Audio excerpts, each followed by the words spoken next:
Bom dia. Bom, vamos mudar um pouco o foco do evento, um pouquinho, né, para falar um pouco sobre as questões legais que envolvem o trabalho de vocês.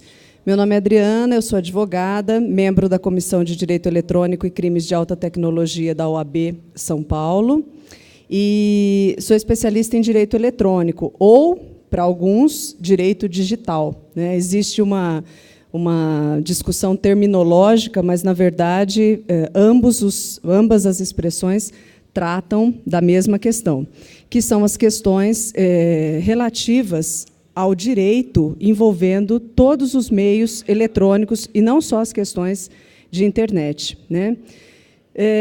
Vou falar um pouquinho para vocês, inicialmente, a respeito do direito eletrônico, porque é uma área muito nova, e em vários eventos dos quais eu participei nesses últimos meses, os técnicos têm muitas dúvidas a respeito dessa área, porque é uma área muito nova, e uma área também, sendo nova, muito interessante, porque é uma área interdisciplinar. O direito eletrônico é um ramo do direito que vem se desenvolvendo há mais ou menos entre 15 e 20 anos, sobretudo depois que a internet passou a ser mais acessível às pessoas comuns, aos usuários comuns. Obviamente, como o direito vem a reboque dos fatos sociais, se você tem mudanças do ponto de vista social, o direito também tem por obrigação acompanhar essas mudanças. E, obviamente, com a popularização do uso da internet, dos meios eletrônicos, nós passamos a ter problemas envolvendo questões legais. Problemas de todas as naturezas, né? Problemas do ponto de vista civil, do ponto de vista criminal, do ponto de vista trabalhista, entre outros. Então, o direito eletrônico se ocupa dessas questões, por isso é uma área interdisciplinar.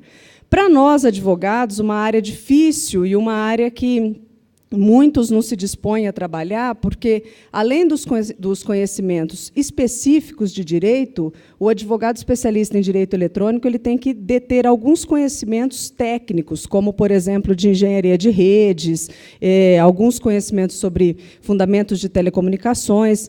Obviamente que nós não estamos falando de nada aprofundado, porque não é esse o foco.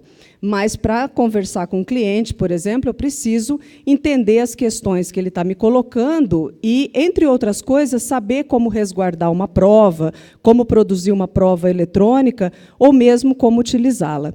Então, nosso trabalho se fundamenta basicamente nesse campo, né, que é um campo árido para nós, mas também muito instigante. Então, nós vamos falar um pouco hoje a respeito do Marco Civil, que é uma lei bastante nova, né, que entrou em vigor no dia 23 de julho desse ano, e que tem suscitado muitas questões do ponto de vista prático para os técnicos e para as pessoas que trabalham, sobretudo com os provedores de conexão e de aplicação. Tá?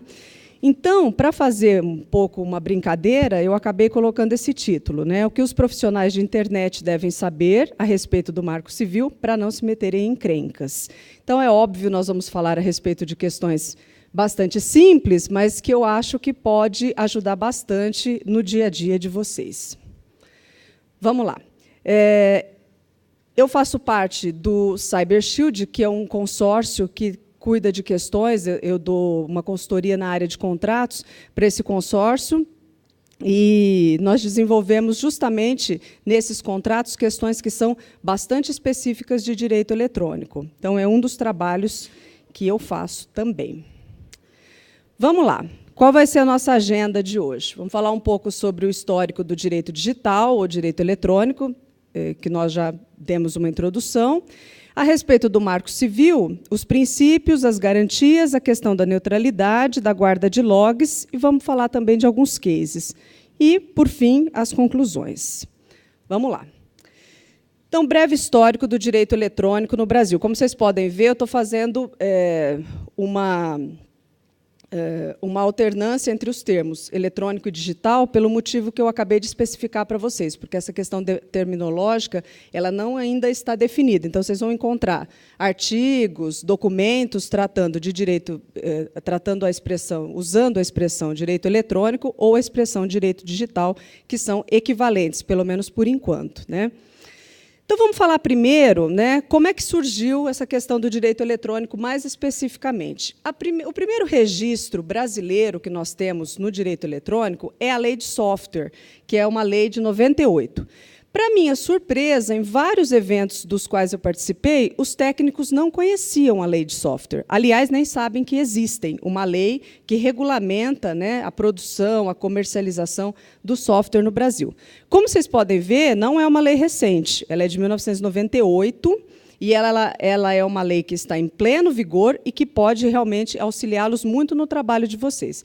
Estou falando dela porque ela é o primeiro registro, né, mais específico que nós temos do direito eletrônico na legislação brasileira. Então, a lei de software, que nós podemos, numa outra ocasião, falar a respeito da tutela jurídica do software, não é nosso foco nesse momento, é apenas uma informação. Depois, né, um pouquinho antes, a gente tem a Lei das Telecomunicações, que é de 97, que é a Lei 9472.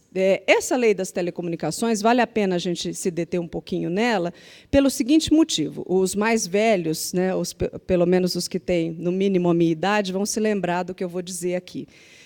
Nos anos 90, até aproximadamente meados dos anos 90, a questão das telecomunicações no Brasil ela era muito complexa, porque tudo era muito difícil. O monopólio das telecomunicações ele era todo estatal. Então, para você ter um telefone, né, era uma coisa complicadíssima. O telefone ele compunha o patrimônio das pessoas. Havia gente que comprava linha telefônica para alugar. Né? Era um patrimônio, realmente. E ter uma linha telefônica era muito difícil. Né? O telefone não era algo como a gente tem hoje, o celular, que a gente tem mais linhas de celulares no Brasil do que habitantes. Né? Hoje, o telefone é uma coisa muito comum. Nos anos 90, não era assim. Com a estatização das telecomunicações, com o começo da estatização, o que começou a acontecer? Esse monopólio foi quebrado, e é a partir desse momento que a gente começa a ter os primeiros registros da popularização dos meios eletrônicos, a começar do telefone. Né? Então, é quando a gente deixa de ter todo o controle das telecomunicações feito pelo Estado, né, pela União e pelos Estados, membros da Federação, e passa a ter, aí, participando desse processo, as empresas privadas. Com isso, tivemos perdas, obviamente, algumas delas, questões muito discutíveis, inclusive do ponto de vista político. Mas eu entendo que, do ponto de vista prático, do dia a dia, do ponto de vista social, nós tivemos muitos ganhos, porque foi a partir disso que a população, de modo geral, passou a ter acesso aos meios eletrônicos, como o telefone, por exemplo, coisa que era muito restrita. Então, a partir disso, com essa popularização e com essa intervenção, né, das empresas privadas, inclusive multinacionais, na esfera telecomunicacional brasileira, nós passamos a ter uma lei que rege todo o processo de telecomunicações no Brasil. Né? Essa lei também continua em vigor e ela também é um marco importante quando a gente fala do direito eletrônico. Nos anos 2000, né, as primeiras discussões sobre o surgimento de um novo ramo do direito. Por que os anos 2000 marcam, né, esse primeiro momento de um novo ramo do direito? Por aquele motivo que eu acabei de lhes dizer. Né? O direito ele vem sempre a reboque dos fatos sociais. Então, primeiro preciso ter um fato social, para depois ter uma lei que ampara esse fato. Enquanto eu não tenho algo concreto, eu não posso ter lei que ampara algo que não existe. Então, quando as telecomunicações, né, passaram a ficar mais democratizadas, vamos dizer assim, mais pessoas passaram a ter acesso, mais pessoas passaram a ter computador, mais pessoas passaram a ter telefone, o celular foi, aos poucos, introduzido, né, no dia a dia das pessoas, nós também começamos a ter mais problemas, porque, obviamente, a conduta das pessoas nos meios digitais em regra, espelha o comportamento, né, em tese, vamos dizer assim, melhor, né, em tese, espelha o comportamento de uma pessoa na sua vida real. Então, quando eu tenho, normalmente, um criminoso na internet, muito provavelmente eu tenho traços dessa personalidade criminosa também na sua vida social. Então, com essa popularização, o que começou a acontecer?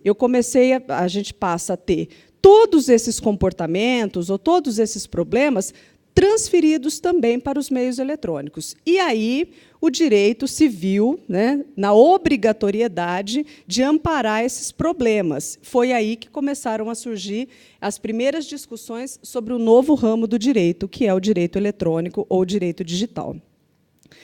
De lá para cá, nós tivemos, em 2007, a Lei dos Crimes Informáticos. Para quem não se lembra, ou não está ali, unindo o nome à coisa, é a Lei Carolina Dickmann, né?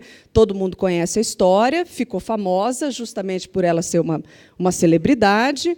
Ela não divulgou fotos nuas na internet, no seu perfil, nem nada do tipo, mas ela tinha fotos no seu computador pessoal e mandou esse computador para o conserto.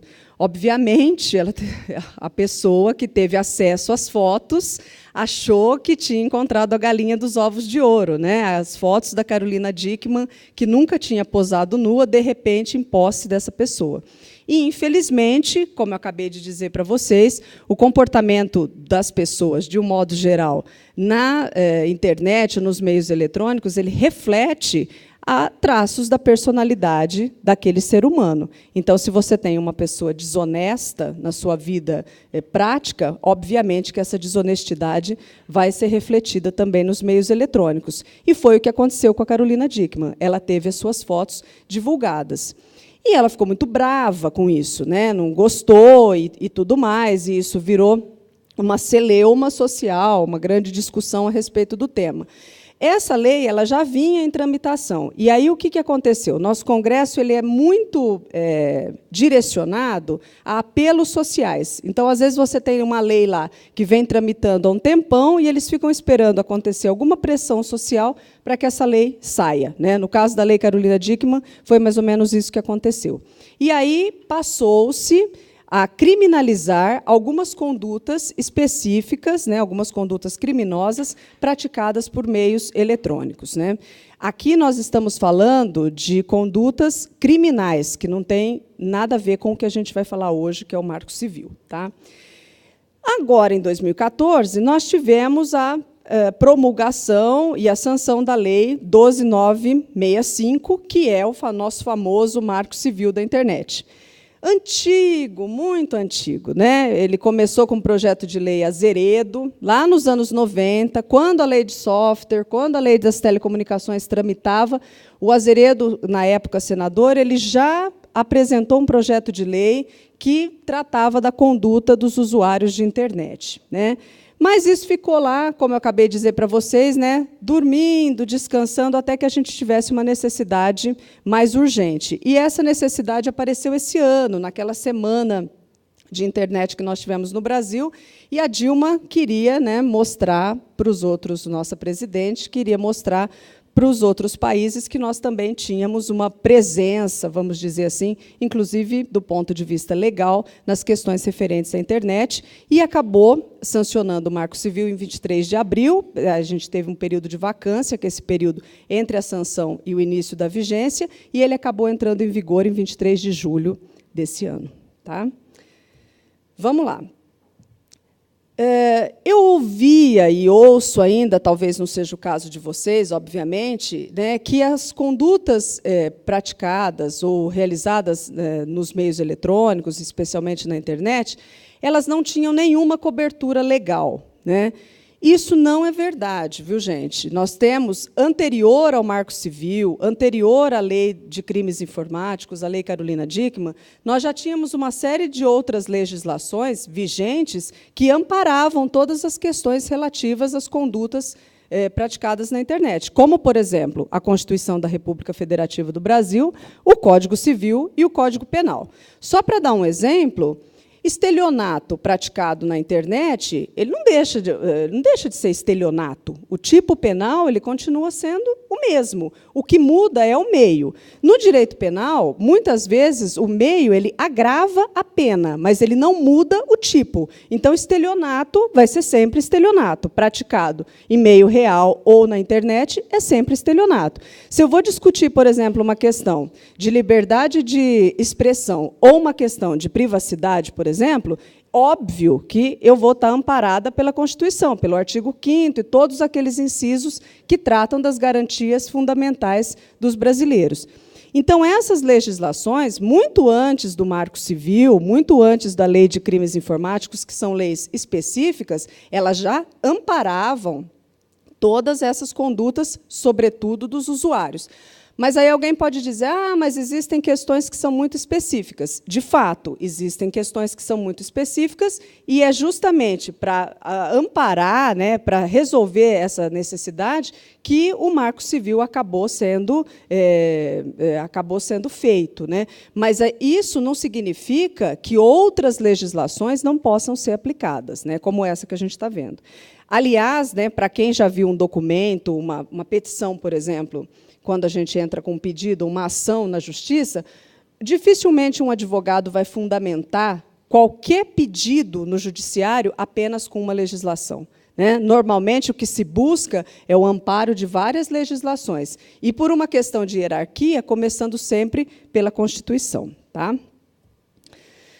Vamos lá. Então, vamos falar um pouco do Marco Civil. Né? Antes de falar especificamente sobre o Marco Civil, vou citar aqui o professor Demi, num evento que nós tivemos sobre crimes eletrônicos agora em setembro, que eu acho que definiu bem o que é o Marco Civil. O Marco Civil não veio para resolver problemas. Não é isso. Né? A ideia não é essa, a concepção não é essa. O Marco Civil ele veio para não criar novos problemas. Né? Então, ele é um código de condutas, são indicações. A gente não tem aqui tipos penais do tipo, aqui eu tenho o tipo, né, a conduta e a pena. Não é isso. Eu tenho orientações, na maior parte das vezes, e a gente, no nosso dia a dia, é que vai ter que adaptar de acordo com essas diretrizes. Por isso que se chama marco, né? Marco Civil.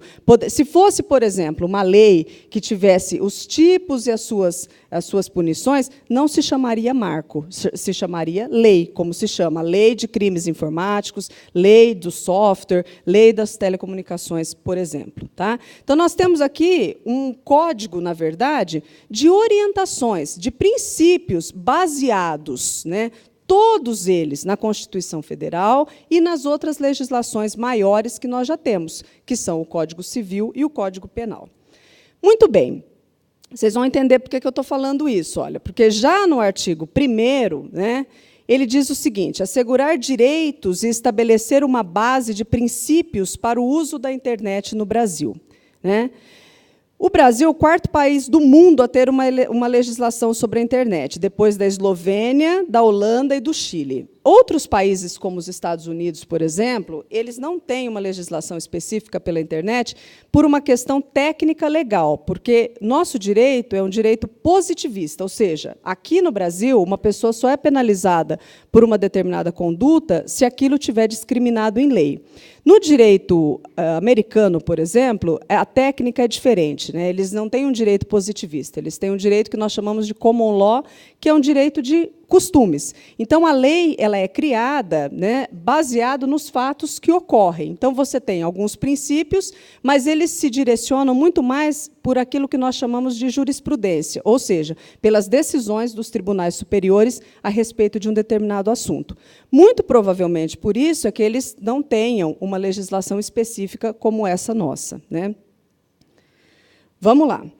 Esse artigo 1º, quando ele fala assim, assegurar direitos e estabelecer uma base de princípios para a internet no Brasil, eu não consigo imaginá-lo, nem consigo entendê-lo, se eu não conhecer alguns dos nossos direitos como cidadãos, estabelecidos no artigo 5º da nossa Constituição. Né? Como, por exemplo, 2 deles, que são muito discutidos no direito eletrônico, que é a liberdade de expressão versus a questão da privacidade. Então, a gente tem essa dualidade aí, esses 2 princípios que brigam muito em todas as questões que envolvem as mídias eletrônicas e as questões judiciais.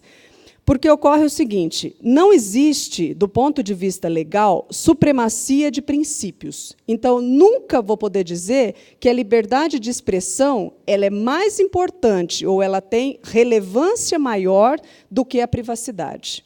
Isso não existe relevância. O que existe é o caso concreto. Então, em determinados casos, que é isso que eu e o Danton conversávamos né, Danton, na hora do coffee break, que é isso que talvez, para quem não é do direito, é tão difícil de entender, né? Que é o seguinte: quando que eu vou ter, por exemplo, o ganho, digamos assim, da liberdade de expressão em detrimento da questão da privacidade? Dependendo do caso. Né? Eu nunca vou poder dizer sempre a privacidade vai se sobrepor à liberdade de expressão. Não, não posso usar essa palavra sempre, porque eu vou sempre ter que observar o caso concreto, aquilo que aconteceu. Tá?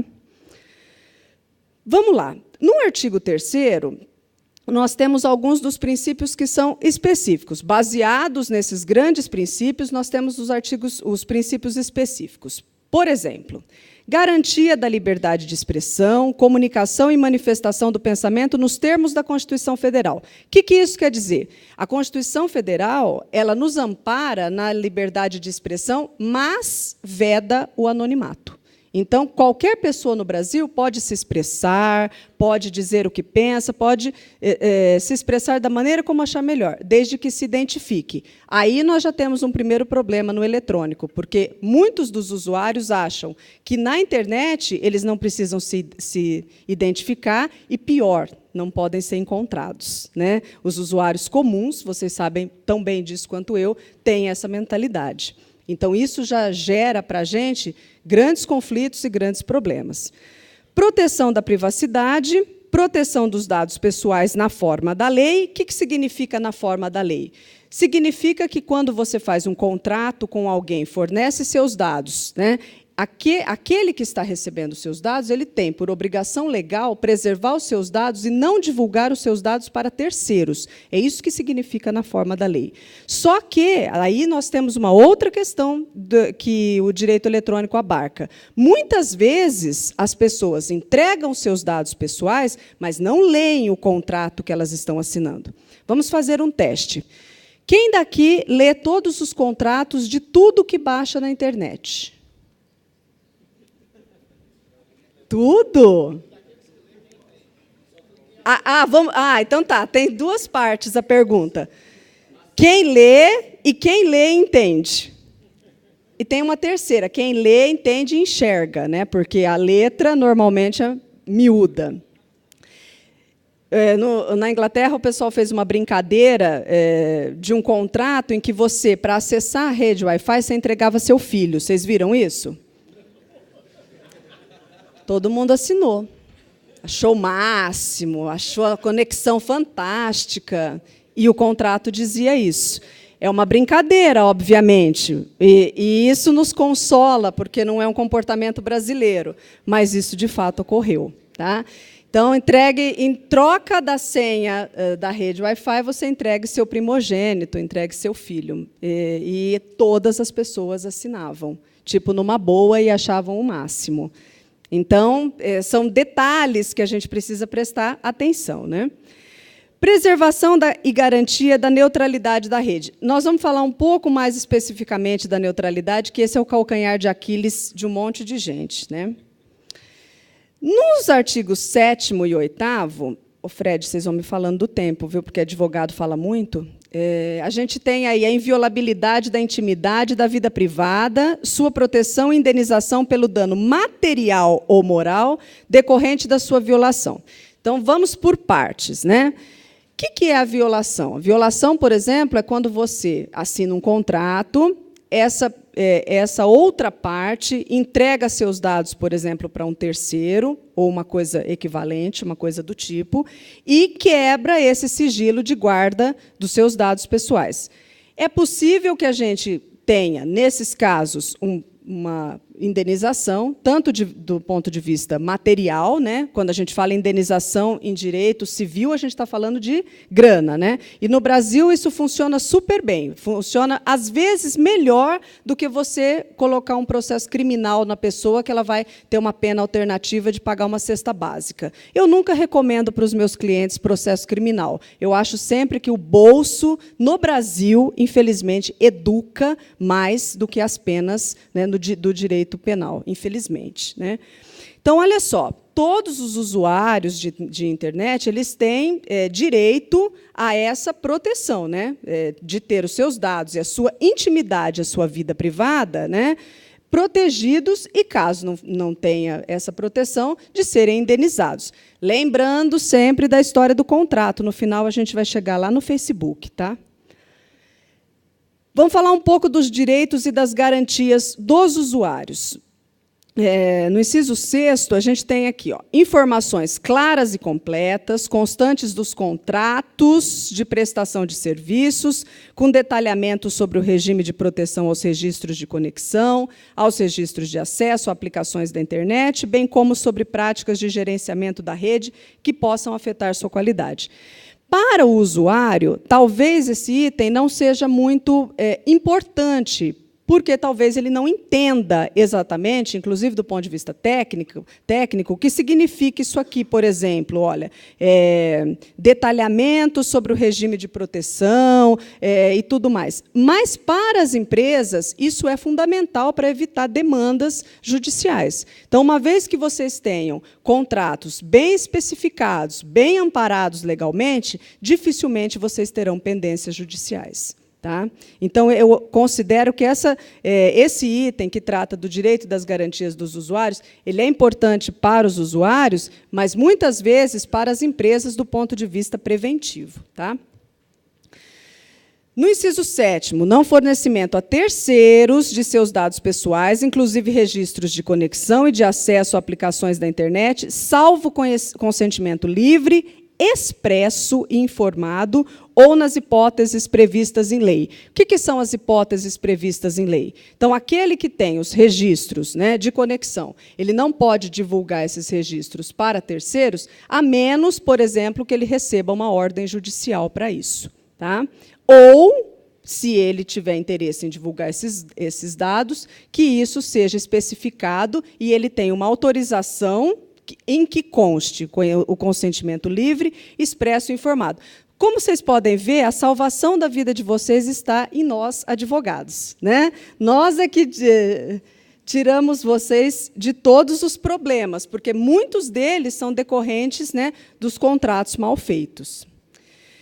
8º. Informações claras e completas sobre a coleta, uso e armazenamento, tratamento e proteção de seus dados pessoais, que somente poderão ser utilizados para finalidades que justifiquem a sua coleta, não sejam vedadas pela legislação e estejam especificadas nos contratos de prestação de serviços ou em termos de uso de aplicações da internet. De novo, a questão do contrato. Então, esses contratos dos provedores de conexão, dos provedores de aplicação, eles precisam realmente, e de uma maneira, eu considero até que o mais próximo possível do usuário, para evitar problemas, demandas judiciais futuramente. Né? Isso eu acho que é muito mais uma dica, uma orientação preventiva, né? Mais para os provedores, não, porque quando a gente entra no mercado, você vai ter todo tipo de usuário. Você vai ter aquele usuário que não entende nada, mas você vai ter aquele usuário, provavelmente, que pode ser um técnico. E esse técnico pode vir a discutir esse contrato, principalmente no caso de você ter algum problema. Bom, neutralidade da rede, artigo 9º. Olha, gente, vou contar uma coisa para vocês. Quando uma lei entra em vigor, esses primeiros meses, na verdade, os primeiros anos, eles são muito complicados, porque a gente ainda não tem jurisprudência, nós não temos casos ainda decididos com base no Marco Civil. Então, os doutrinadores, os estudiosos, ficam debatendo se o artigo é constitucional, se não é. Então, nós temos, a princípio, o artigo e a ideia de cumpri-lo. Mas isso não significa que isso depois não venha a ser modificado de acordo com os casos ou com a jurisprudência que a gente venha a construir. Né? O responsável pela transmissão, comutação ou roteamento tem o dever de tratar de forma isonômica quaisquer pacotes de dados, sem distinção por conteúdo, origem, destino, serviço, terminal ou aplicação. Um detalhe só que eu acho fundamental, por enquanto, nesse artigo da neutralidade, que é essa questão do tratamento isonômico de quaisquer pacotes e tudo mais. Todo mundo sabe o que é tratamento isonômico? O que é o princípio da isonomia? É o princípio da igualdade, não é? Todos devem ser tratados igualmente, né? mas não é todos devem ser tratados igualmente. Todos devem ser tratados igualmente, de acordo com aquilo que foi combinado. Então, constitucionalmente, a gente fala os inferiores de uma forma, os outros de outra forma. Enfim, isso é uma discussão teórica que não cabe aqui nesse momento. Mas, nesse caso especificamente, quando a gente fala aqui de forma isonômica quaisquer pacotes de dados, a gente está falando também, de novo, dos contratos que o seu usuário fez com aquele determinado provedor. Então, eu não posso, né, interferir nas questões, desde que eu esteja respeitando o contrato. Se o cara contratou aquilo, eu vou respeitar aquilo. É isso que o princípio, que esse artigo da neutralidade diz, né? O responsável pela transmissão, comutação, roteamento tem o dever de tratar de forma isonômica, ou seja, aquilo que foi contratado, quaisquer pacotes de dados, sem distinção por conteúdo, origem, destino, serviço, terminal ou aplicação. Tá? Continuando, do conceito de neutralidade é possível extrair os 4 grandes grupos, embora não únicos, de agentes envolvidos no ecossistema da internet, que são os provedores de serviço e aplicações, provedor de conexão, provedor de serviço de telecomunicações e usuário. Ou seja, está todo mundo envolvido. Vamos falar um pouco da proteção aos registros, aos dados pessoais e às comunicações privadas, que são tratados pelos artigos de 10 a 12. Né? A guarda e a disponibilização dos registros de conexão e de acesso a aplicações de internet, de que trata essa lei, bem como de dados pessoais e do conteúdo de comunicações privadas, devem atender à preservação da intimidade, da vida privada, da honra e da imagem das partes direta ou indiretamente envolvidos. Isso, para os provedores de conexão, mas principalmente para os provedores de aplicação, tem uma questão bastante interessante a saber, que trata do seguinte: agora, com o Marco Civil, a gente vai ver mais para frente, né, o provedor faz o contrato, tem que respeitar todas essas questões que estão elencadas aqui, do ponto de vista da honra, da imagem, da privacidade, do respeito aos dados pessoais, mas não se responsabiliza, por exemplo, no caso dos provedores de aplicação, por conteúdos publicados por terceiros. Tá? Porque isso criou uma celeuma judicial para buscar indenizações, porque as pessoas não queriam pedir indenizações, por exemplo, de quem publicou, porque normalmente as pessoas não tinham dinheiro para pagar. Então, o Marco Civil vem e diz, olha, não, os provedores de aplicação, por exemplo, eles não têm essa responsabilidade, a menos que não cumpram determinados pedidos judiciais, como, por exemplo, na hora de tirar o conteúdo do ar. Tá? Na provisão de conexão à internet, cabe ao administrador de sistema autônomo respectivo o dever de manter os registros de conexão sob sigilo em ambiente controlado e de segurança pelo prazo de 1 ano nos termos de regulamento. Antigamente, o prazo que era observado era o prazo do Código Civil, que era o prazo de 3 anos. Do ponto de vista técnico, né, eu considero, pelas conversas que a gente já teve, tranquila essa guarda dos logs por 1 ano para os provedores de conexão. Do ponto de vista legal, é um problema enorme, porque 1 ano no judiciário não significa nada. Então, quando você vai, por exemplo, você depende de uma prova eletrônica para você construir, por exemplo, todo o seu arcabouço probatório num determinado processo, se você não entra com pedido de liminar para preservar esses dados, muitas vezes você vai perdê-los, né? Porque, em 1 ano, todo mundo que teve causa na justiça brasileira sabe tão bem disso quanto eu. Às vezes o processo não sai... Eu ia dizer que não sai da pilha, né? Mas agora não sai da fila, porque o processo é eletrônico, né? Não mudou muita coisa, viu, gente? Para os provedores de conexão, né, onerosa ou gratuita, é vedado guardar os registros de acesso a aplicações, ou seja, aquilo que está acima da camada 3. Né?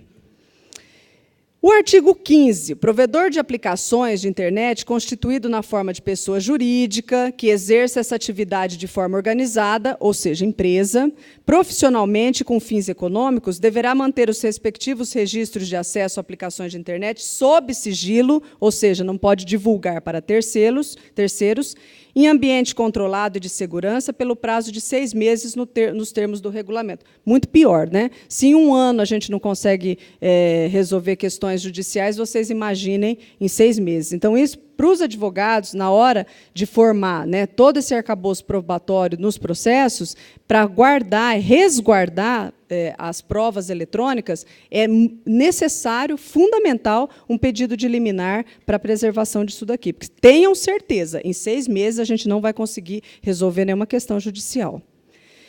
O provedor de conexão à internet não será responsabilizado civilmente por danos decorrentes de conteúdo gerado por terceiros. Tá? Então, esse artigo ele é muito por conta de um lobby, né, uma pressão que foi feita mesmo para que quem seja responsabilizado seja aquele que publicou. N questões nós poderíamos falar a esse respeito, inclusive porque, muitas vezes, quando você tem crime, você depende de perícia, você depende de uma série de questões. Mas esse artigo deixa bem claro que o provedor de aplicações ele não tem nenhuma responsabilidade, a princípio, por nenhum conteúdo gerado por terceiros, seja ele de natureza criminosa, seja ele da natureza que for. Tá? A menos que, depois de uma ordem judicial, ele não tire esse conteúdo do ar. Tá? Mas é apenas e tão somente com uma ordem judicial. Esse artigo 19 é outro artigo também que tem causado muita polêmica, né? Com o intuito de assegurar a liberdade de expressão e impedir a censura, o provedor de aplicações de internet somente será responsabilizado civilmente por danos decorrentes de conteúdo gerado por terceiros, se após ordem judicial específica não tomar as providências para, no âmbito e nos limites técnicos do seu serviço e dentro do prazo assinalado, tornar indisponível o conteúdo apontado como infringente, ressalvadas as disposições legais em contrário. Por que esse artigo tem sido objeto de muita polêmica? Porque, tenham certeza, não é só essa pena que o provedor deve ter se ele não tirar o conteúdo do ar. Há outras punições legais já previstas, que não estão aqui incluídas no artigo 19, mas que são passíveis de serem aplicadas, como, por exemplo, a que diz respeito ao não cumprimento de ordem judicial. Então, isso envolve outras punições, além dessas previstas aqui. Esse artigo 19 é tido como pela doutrina, pelos estudiosos, como um artigo que está muito leve, né? A pena está muito leve.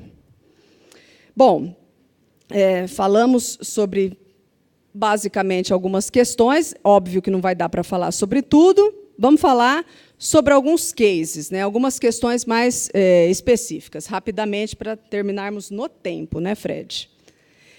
Como um cliente deve proceder para remover um conteúdo supostamente ofensivo? Então, olha só.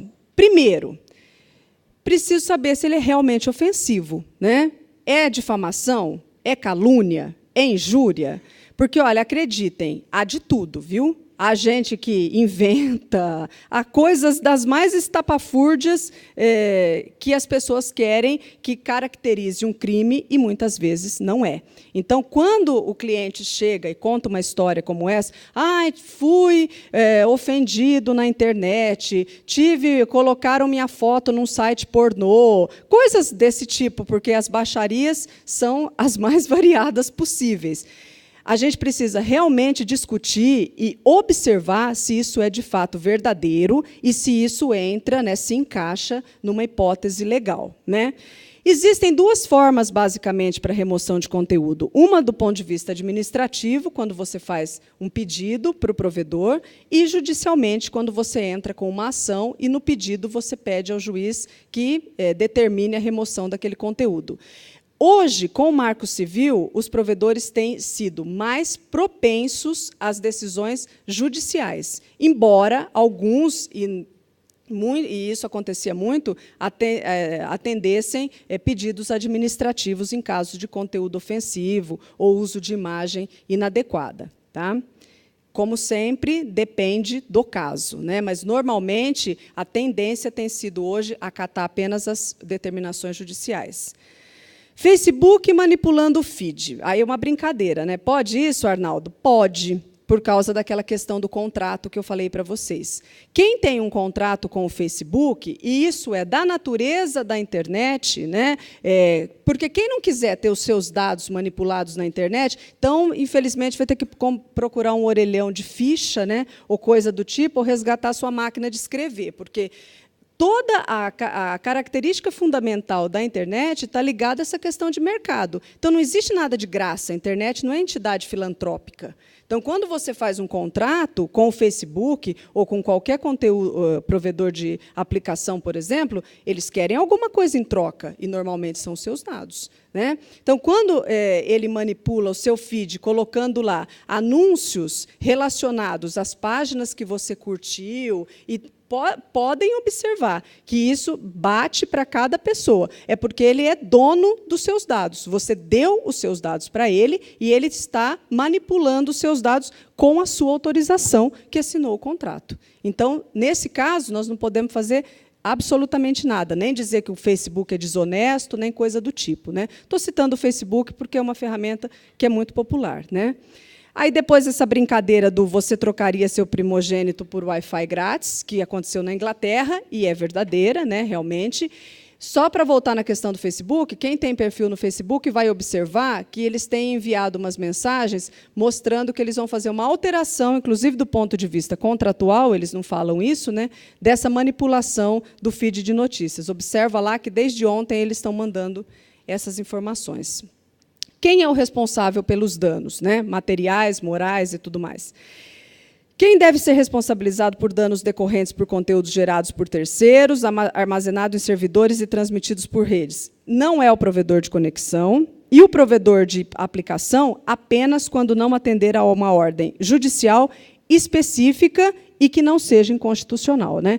Específica por quê? Porque ocorre o seguinte, muitas vezes o advogado entra com um pedido para uma retirada de conteúdo, mas ele não especifica, inclusive tecnicamente, qual conteúdo ele quer que seja retirado. E aí vocês sabem tão bem quanto eu que isso não é uma coisa muito simples. Né? Às vezes você não quer que retire o perfil inteiro da pessoa, mas aquele post especificamente. Né?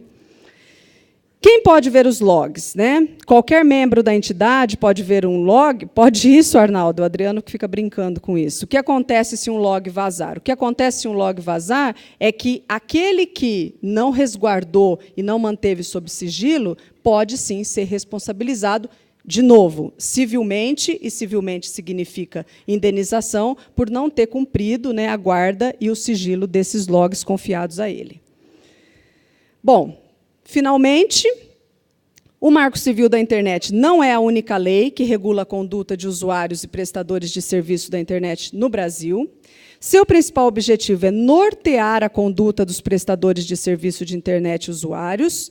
Os prazos estabelecidos para a guarda de registros são obrigatórios, mas podem ser ampliados com base no Código Civil por até 3 anos.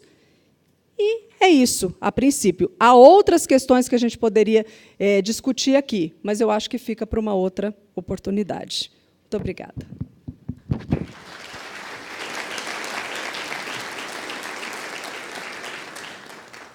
Perguntas para a Adriana.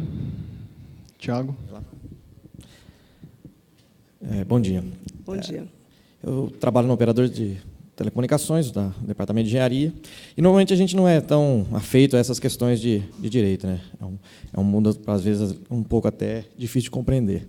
Então, a gente tem muitas dúvidas. Eu queria fazer algumas perguntas para saber sua opinião. A primeira delas é... Se eu souber? Claro.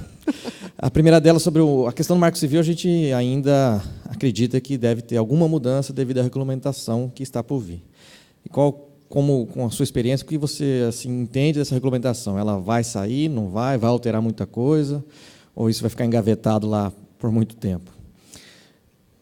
Olha, eu não tenho notícia ainda desses prazos e tudo mais. O que aconteceu essa semana de mais relevante foi essa criação de um grupo interministerial para fiscalizar, digamos assim, condutas criminosas na internet, que a gente tem discutido bastante. Mas, com relação à regulamentação específica para o Marco Civil, eu ainda não tenho nenhuma notícia, pelo menos de prazo, de quando que venha a ocorrer.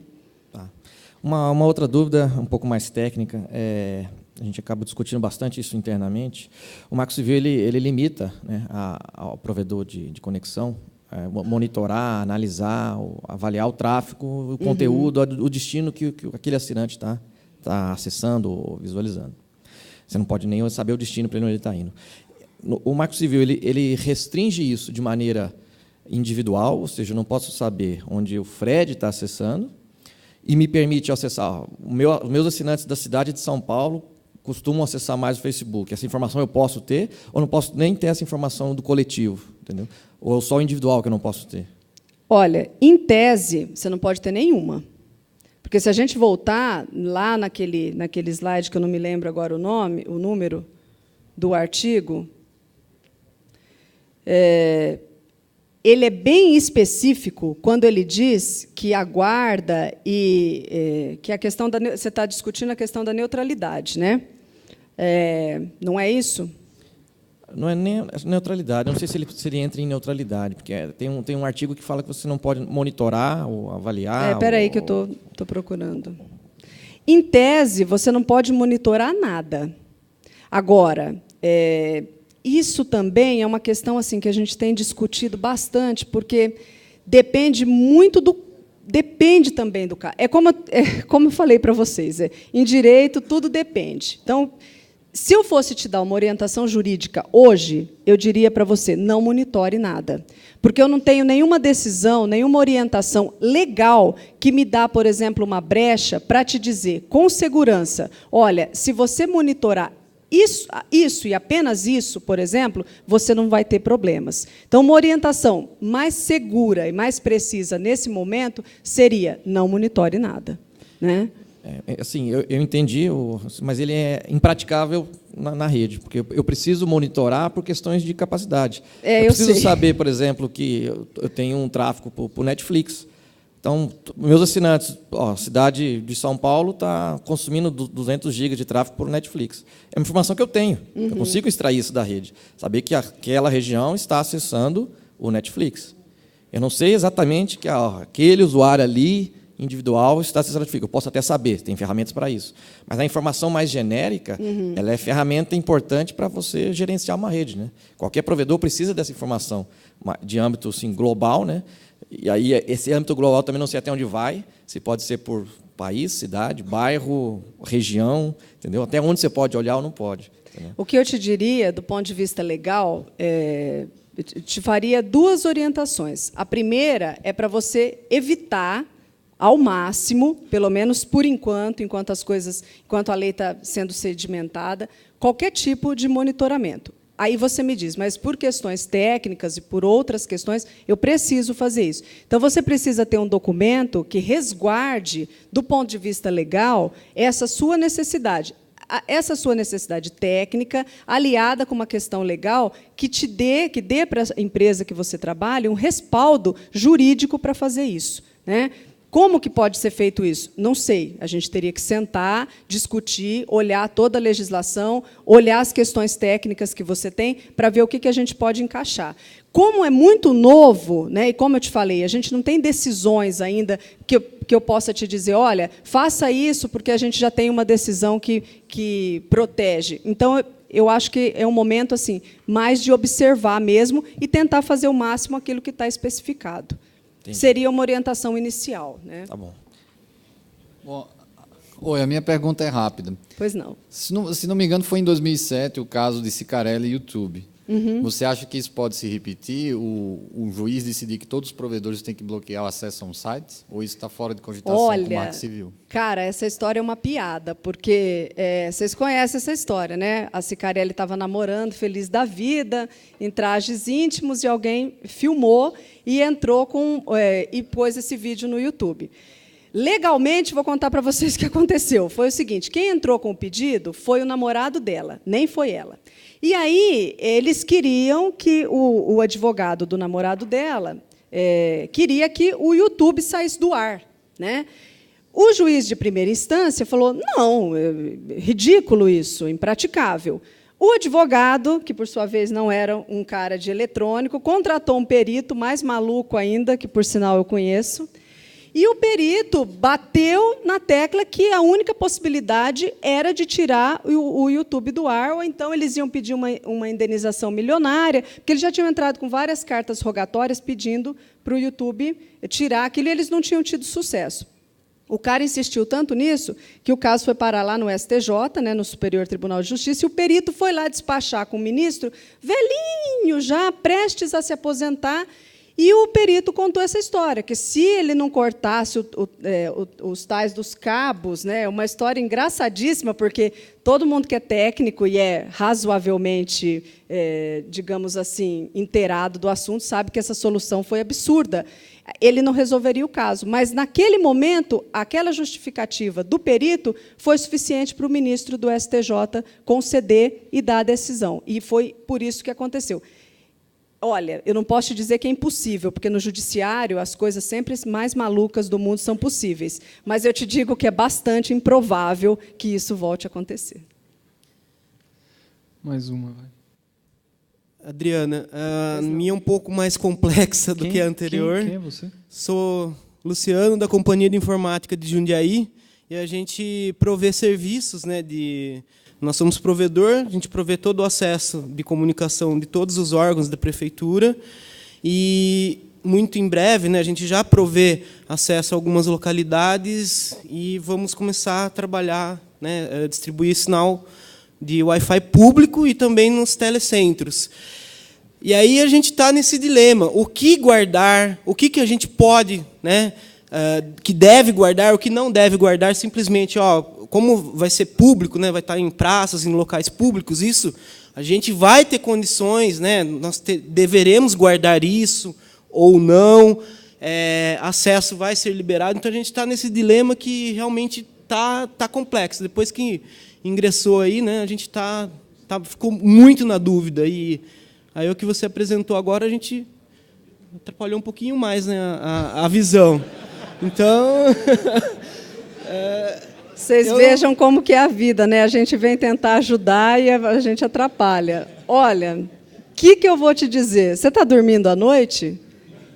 Eu acho que vocês têm um grande problema. Eu acho que a gente pode conversar depois, individualmente, particularmente, porque esse problema da provisão de acesso das prefeituras é uma questão complicadíssima, principalmente agora envolvendo o Marco Civil. Então, assim, são várias questões que a gente precisa discutir. Então, se você quiser conversar mais particularmente, estou à disposição, porque a conversa é longa. Pessoal, a gente vai precisar encerrar mesmo, que a gente está 10 minutos atrasado, mas vamos agradecer a Adriana aqui. Muito obrigado.